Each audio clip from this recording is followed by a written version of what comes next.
इस प्रकार कुपित लक्ष्मण को भरत से युद्ध करने के लिए तैयार देखकर रामचंद्र उनको समझाने लगे। महाधनुर्धर बुद्धिमान भरत जब स्वयं आ रहे हैं तब धनुष खड़ग और कवच धारण करने का क्या प्रयोजन है।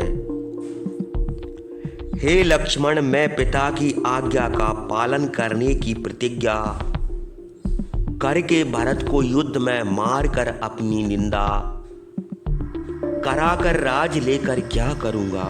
अपने कुटुंबियों और मित्रों का वध करके जो द्रव्य प्राप्त हो, विष मिले हुए भोजन के समान उस द्रव्य को लेने की मैं इच्छा नहीं करता।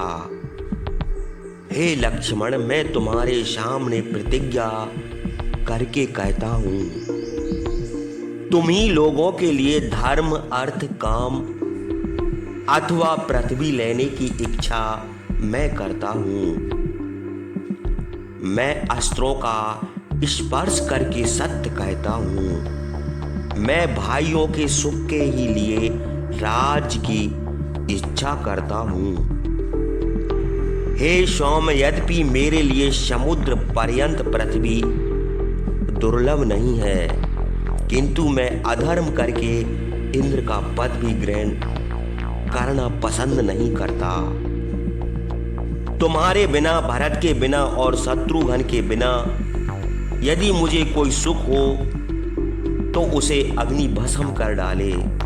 हे वीर, मैं समझता हूं कि मेरे प्राणों से भी अधिक प्रिय भ्रात वत्सल भरत जटा बदकल धारण करके तुम्हारे और सीता के साथ मेरे वनवास का हाल सुनकर स्नेह के मारे शोक से व्याकुल होकर धर्म कुल का स्मरण करके हम लोगों को देखने के लिए आ रहे हैं। इसके सिवा और किसी प्रयोजन से नहीं आते हैं।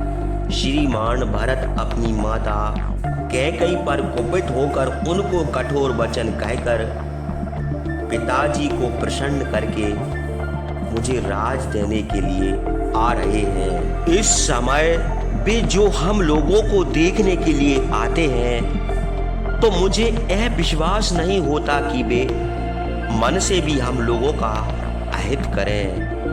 भरत ने कब तुम्हारा अप्रिय किया है और क्या अनष्ट किया है? फिर तुम भरत से इस प्रकार के भय का संदेह क्यों करते हो? भरत को निठुर और अप्रिय बात ना कहो। भरत को अप्रिय बात कहना मुझे अप्रिय कहने के समान है। हे लक्ष्मण, किसी प्रकार की विपत्ति पड़ने पर भी पिता पुत्र को अथवा भाई को, अपने प्राणों के समान प्रिय भाई को कैसे मार सकता है?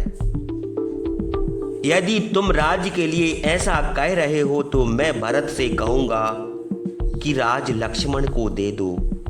हे लक्ष्मण, मेरे कहने पर भरत निस्संदेह तुमको राज देने के लिए राजी हो जाएंगे। इस प्रकार धर्मात्मा रामचंद्र के कहने पर उनके हितैषी लक्ष्मण लज्जा के मारे संकुचित हो गए।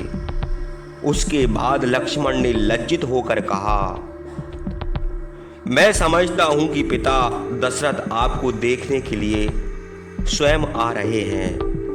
लक्ष्मण को लज्जित देखकर महाबाहु रामचंद्र ने कहा, मुझे भी मालूम होता है कि हम लोगों को देखने के लिए पिताजी आते हैं, अथवा मैं समझता हूं कि हम लोगों के सुख के योग समझकर वनवास की दुख का स्मरण करके वे हम लोगों को अयोध्या को ले जाएंगे या अत्यंत सुख योग जनक नंदिनी सीता को श्रीमान पिताजी अयोध्या को ले जाएंगे।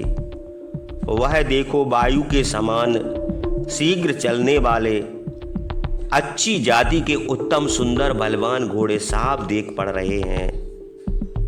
पिताजी का शत्रुंजय बूढ़ा हाथी सेना के आगे आगे आ रहा है, किंतु हे महाबाहु, पिताजी का लोक प्रसिद्ध श्वेत छत्र नहीं देख पड़ता, इसलिए मुझे बड़ा संदेह होता है। हे लक्ष्मण, अब तुम पेड़ से उतर आओ, मैं जो कहता हूँ वह करो। धर्मात्मा रामचंद्र ने लक्ष्मण से इस प्रकार कहा। तय युद्ध विजयी लक्ष्मण साल वृक्ष से उतरकर हाथ जोड़कर रामचंद्र के पास बैठ गए। इधर भरत ने आश्रम पर किसी प्रकार का उपद्रव न हो, यह विचार कर चित्रकूट पर्वत के किनारे अपनी सेना ठहरा दी। हाथियों, घोड़ों और रथों से युक्त भरत की सेना चित्रकूट के किनारे 6 कोस के फैलाव में ठहर गई। नीतिक भरत ने रामचंद्र को प्रसन्न करने के लिए गर्व छोड़कर धर्म का पालन करके इस प्रकार चित्रकूट में आकर अपनी सेना को ठहरा दिया। उस समय वह सेना चित्रकूट के किनारे अत्यंत शोभित हुई।